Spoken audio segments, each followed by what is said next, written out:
आ चुका है। कोर्ट ने उस प्रावधान पर रोक लगा दी है जिसके तहत वक्फ बनाने के लिए किसी व्यक्ति को 5 साल तक इस्लाम का अनुयायी होना जरूरी था।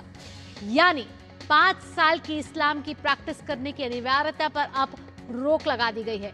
पूरे कानून पर रोक लगाने का आधार नहीं है, ये कहना है सुप्रीम कोर्ट का। सुप्रीम कोर्ट ने मान ली है कई दलीलें और 5 साल की इस्लाम की प्रैक्टिस करने की अनिवार्यता पर रोक लगा दी है। ऐसे में वक्फ कानून पर आ चुका है सुप्रीम फैसला। सुप्रीम कोर्ट का अंतरिम आदेश सुरक्षित रख लिया गया था।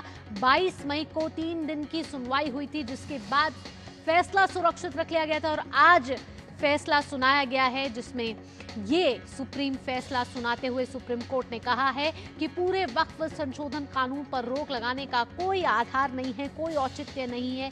ऐसे में सुप्रीम कोर्ट ने वक्फ संशोधन अधिनियम 2025 की वैधता को चुनौती देने वाली याचिकाओं पर फैसला सुना दिया है।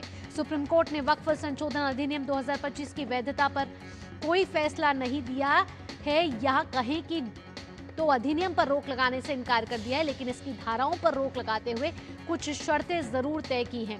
सुप्रीम कोर्ट ने अधिनियम की 2 धाराओं पर इस समय रोक लगा दी है, साथ ही शर्तें तय करके उनका पालन सुनिश्चित करने को भी कहा है।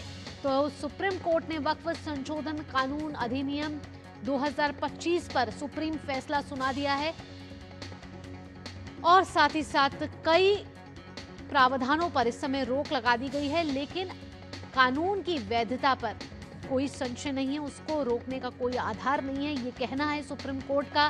पूरे वक्फ कानून पर रोक नहीं लगा रहे हैं, कुछ प्रावधानों की बात जरूर की है और शर्तों के साथ की है। वक्फ करने के लिए 5 साल की इस्लाम की प्रैक्टिस के बारे में यहाँ सुप्रीम कोर्ट ने बड़ी बातें कही हैं।